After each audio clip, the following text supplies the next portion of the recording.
ஓம் சாந்தி. பாபா நினைவிருக்கின்றதா? முரளி தேதி 7-10-2025। मीठे बच्चे, भिन्न भिन्न युक्तियाँ सामने रख याद की यात्रा पर रहो। इस पुरानी दुनिया को भूल अपने स्वीट होम और नई दुनिया को याद करो। பாபா சொல்றார், இனிமையான குழந்தைகளே, பலவிதமான யுக்திகளை முன்னால் வைத்து நினைவு யாத்திரையில் இருங்கள். இந்த பழைய உலகத்தை மறந்து தன்னுடைய ஸ்வீட் ஹோம் மற்றும் புது உலகத்தை நினைவு செய்யுங்கள். பிரश्न கேள்வி, कौन सी एक्ट अथवा पुरुषार्थ अभी ही चलता है, सारे कल्प में नहीं? கேள்வி, எப்பேற்பட்ட ஒரு செயல் மற்றும் அதாவது முயற்சி இப்பொழுதுதான் செய்ய முடியும், முழு கல்பத்திலும் கிடையாது? उत्तर, याद की यात्रा में रख अपने को पावन बनाने का पुरुषार्थ, सारी दुनिया को पतित से पावन बनाने की एक्ट सारे कल्प में सिर्फ इस संगम समय पर चलती हैं. பாபா சொல்றாங்க, நினைவு யாத்திரையிலிருந்து தன்னை தூய்மையாக ஆக்குவதற்கான முயற்சி மற்றும் முழு உலகத்தையும் பதீதத்திலிருந்து பாவனம் ஆக்குவதற்கான செயல் முழு கல்பத்திலும் சங்கம் யுகத்தில் நேரத்தில் மட்டும்தான் இதை நம்ம செய்கிறோம். என்ன செய்கிறோம்? முழு உலகத்தையும் பதீதத்திலிருந்து பாவனமாக ஆக்குவது மற்றும் நினைவு யாத்திரையிலிருந்து தன்னையும் பாவனமாக ஆக்குவதற்கான முயற்சி. இந்த செயல்தான் ஒவ்வொரு கல்பாவும் ரிப்பீட் ஆகுது. बच्चे इस अनादि अविनाशी ड्रामा के वंडरफुल राज को समझते हो. இப்போ குழந்தைகள் இந்த அழிவற்ற அனாதியான நாடகத்தினுடைய அதிசயமான ரகசியத்தை புரிந்திருக்கின்றீர்கள். ओम शांति. रूहानी बाप रूहानी बच्चों को समझाते हैं, इसलिए रूहानी बच्चों को देही अभिमानी व रूहानी अवस्था में निश्चय बुद्धि होकर बैठना व सुनना है. ஆன்மீக தந்தை ஆன்மீக குழந்தைகளுக்கு புரிய வச்சுட்டு இருக்கிறார். அதனால ஆன்மீக குழந்தைகள் தேகி அபிமானியாக ஆத்மா அபிமானியாக ஸ்திதியில் இருந்து நிச்சய புத்தி நம்பிக்கை புத்தி உடையவராகி அமர வேண்டும் மற்றும் கேட்க வேண்டும். பாபா புரிய வச்சிருக்கிறார், ஆத்மாக்களாகி நாம தான் கேட்டுட்டு இருக்கிறோம், ஆர்கன்ஸ் மூலமா, சரீரத்தின் மூலமா. இந்த விஷயத்த பக்காவா ஞாபகத்தில் வச்சுக்குங்க. सदगति और दुर्गति का चक्र तो हर एक की बुद्धि में रहना चाहिए. சத்கதி மற்றும் துர்கதி இந்த சக்கரத்தை நாம் ஒவ்வொருத்தருடைய புத்தியிலையும் வச்சுக்கணும். बाबा युक्तियाँ बताते हैं, ऐसे ऐसे युक्तियों से बुद्धि को याद की यात्रा में लगाना है. பாபா யுக்திகள் சொல்லி கொடுக்குறாரு. இப்போ எப்படிலாம் பாபா யுக்திகள் சொல்லி கொடுக்குறாரோ அந்த யுக்திகளை நம்ம ஞாபகத்தில் வைத்து நினைவு யாத்திரையில் ஈடுபட வேண்டும். இப்பொழுது வீட்டிற்கு செல்ல வேண்டும். इसलिए स्वीट होम को याद करना है. அதனால இனிமையான வீட்டை நினைவு செய்ய வேண்டும். बाबा ने समझाया है, मैं तुम्हारा बाबा टीचर सदगुरु हूँ, तुम सिर्फ ये समझाओ. बाबा कहते हैं, तुम मुझे पतित पावन लिबरेटर गाइड कहते हो ना. कहाँ का गाइड? बाबा புரிய வைக்கிறார், நான் உங்களுடைய தந்தையாக டீச்சராக சத்குருவாக இருக்கின்றேன்.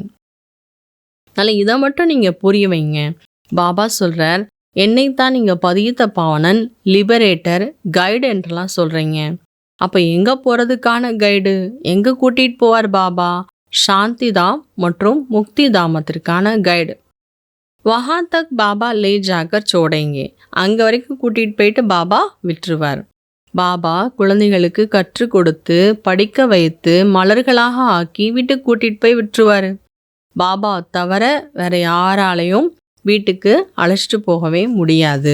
பாபா துமே கித்தனி ஹுக்கிய ஹுக்கிய மஹீன் பாத்தே சம்ஜாத்தே ஹே. பாபா எவ்வளோ குழந்தைகளுக்கு ஆழத்திலும் ஆழமான விஷயங்கள் புரிய வச்சுட்டு இருக்கிறாரு.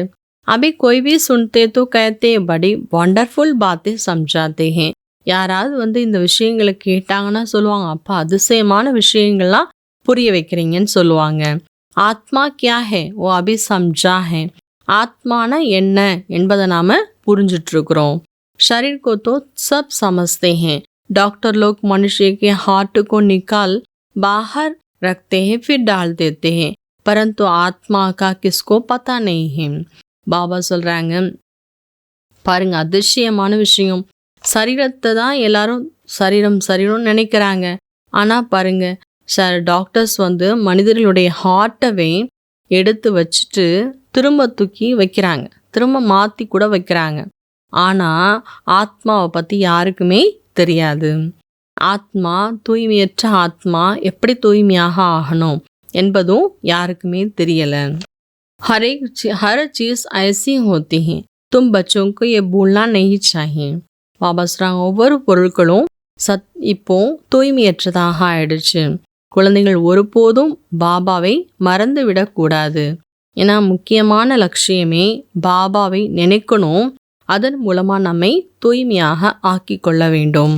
बच्चों को ये भी समझाते रखते हैं, वेश्यों को भी सर्विस करो, गरीबों की उद्धार करना है.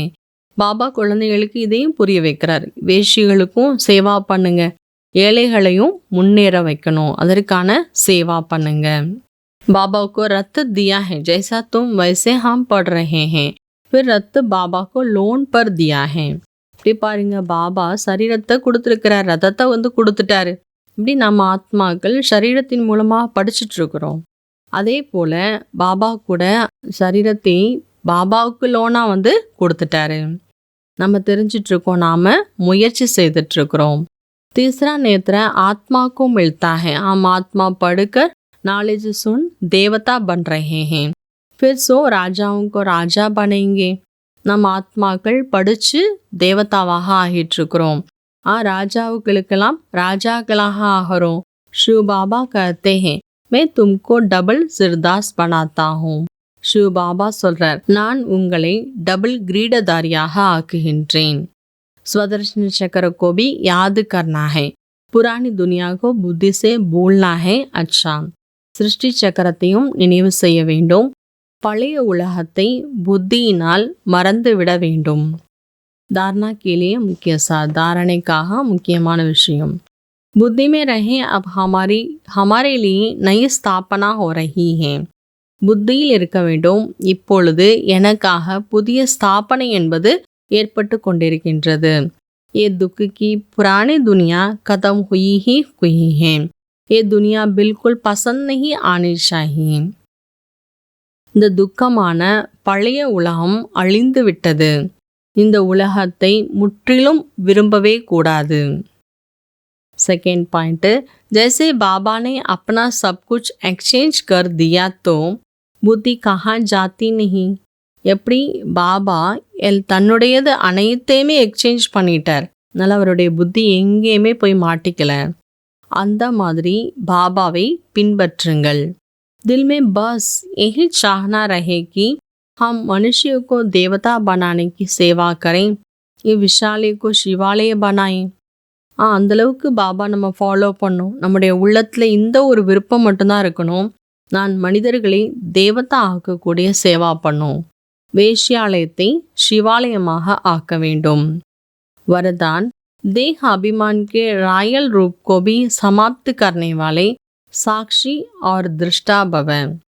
வரதானம், தேக அபிமானத்தினுடைய ராயல் ரூபத்தையும் கூட சமாப்தி செய்யக்கூடிய சாட்சி மற்றும் பார்வையாளர் ஆகுங்கள். दूसरों की बातों को रिगार्ड न देना, कट कर देना, ये भी देह अभिमान का रायल रूप है. जो अपना दूसरों को अपमान कराता है, क्योंकि जो कट करता है उसे अभिमान आता है, और जिसकी बात को कट करता है उसे अपमान लगता है. इसलिए साक्षी दृष्टा के वरदान को स्मृति में रख ड्रामा की डाल व ड्रामा के पट्टे पर हर कर्म संकल्प करते हुए. பாபா சொல்றாங்க, மற்றவங்களுடைய விஷயங்களுக்கு மரியாதை கொடுக்காமல் இருப்பது, மற்றவங்களுடைய விஷயங்களை சொல்லிட்டு இருக்கும் போதே கட் பண்றது, இதெல்லாம் தேக அபிமானத்தினுடைய ராயல் ரூபம். யாரு தன்னுடைய மற்றும் மற்றவங்களை அவமானப்படுத்துறாங்க, அதாவது யாரு கட் பண்றாங்களோ விஷயங்களை, அவங்களுக்கு அபிமானம் வந்துடுது. அவங்க யாருடைய விஷயத்தை கட் பண்ணாங்களோ அவங்களுக்கும் அவமானமா ஃபீல் ஆகும். அதனால சாட்சி பார்வையாளர் என்ற வரதானத்தை ஞாபகத்தில் வைத்து நாடகத்தினுடைய விதி, நாடகங்கிற அந்த கோடு இதில் இருந்து கொண்டே ஒவ்வொரு கர்மாவும் ஒவ்வொரு எண்ணங்களும் செய்து கொண்டு நான் என்ற ராயல் ரூபத்தை சமாப்தி செய்து ஒவ்வொருத்தருடைய விஷயங்களுக்கும் மரியாதை கொடுங்க, அன்பு கொடுங்க, சதா காலத்திற்காக சகயோகியாக ஆகிவிடுவார்கள். ஸ்லோகன்: परमात्मा श्रीमत रूपी जल के आधार से कर्म रूपी बीज को शक्तिशाली बनावो. பரமாத்மாவின் ஸ்ரீமத்தினுடைய தண்ணீரினுடைய ஆதாரத்தினால், ஸ்ரீமத்துங்கிற என்ற தண்ணீரினுடைய ஆதாரத்தினால் செயல் என்ற விதையை சக்திசாலி ஆக்குங்கள். கர்மா என்ற விதையை சக்திசாலியாக ஆக்க வேண்டும். அவ்யக்த இஷாரா: தனக்காகவும் மற்றவங்களுக்காகவும் மனதின் மூலமாக योग शक्तिயை प्रयोगम செய்யணும். हर समय हर आत्मा के प्रति मनसा स्वतः शुभ भावना और शुभ कामना के शुद्ध वाइब्रेशन वाली स्वयं और दूसरों को अनुभव हो. பாபா சொல்கிறாங்க, ஒவ்வொரு நேரமும் ஒவ்வொரு ஆத்மாவுக்காகவும் மனதினுடைய சுப பாவனை, சுப காமனா மூலமாக, சுத்த வைப்ரேஷன் மூலமாக தனக்கும் மற்றவங்களுக்கும் அனுபவம் ஏற்படணும். மனதில் தானாகவே இதெல்லாம் வரணும். தனக்காகவும் சுப பாவனை, சுப விருப்பங்கள், நல்ல ஒரு வைப்ரேஷன். மனதால் ஒவ்வொரு நேரமும் எல்லா ஆத்மாக்களுக்காகவும் ஆசீர்வாதங்கள் நம் மனசுலேருந்து போயிட்டே இருக்கணும். மனதால் சதா இந்த சேவையில் பிஸியாகவே இருங்க. என் மனசுலேருந்து எல்லா ஆத்மாக்களுக்கும் எப்பொழுதுமே ஆசீர்வாதம் தான் கொடுக்கணும். இப்படி வார்த்தையினுடைய சேவையில் பிஸியாக இருக்கிறதுல நம்ம அனுபவியாகவே ஆகிட்டோம். ஒருவேளை சேவையே கிடைக்கல அப்படின்னா ஒன்றுமே சேவையே இல்லையே அப்படின்னு சும்மா இருக்காதீங்க. தன்னைத்தானே ஃப்ரீயாக ஃபீல் பண்ணாதீங்க. அப்பேற்பட்ட நேரத்தில் வார்த்தையின் கூடவே மனதின் சேவா தானாகவே ஏற்பட்டுட்டே இருக்கும். வார்த்தையோடு சேர்ந்து மனதாலே நாம் சேவா பண்ணிக்கிட்டே இருக்கணும். ஓம் சாந்தி.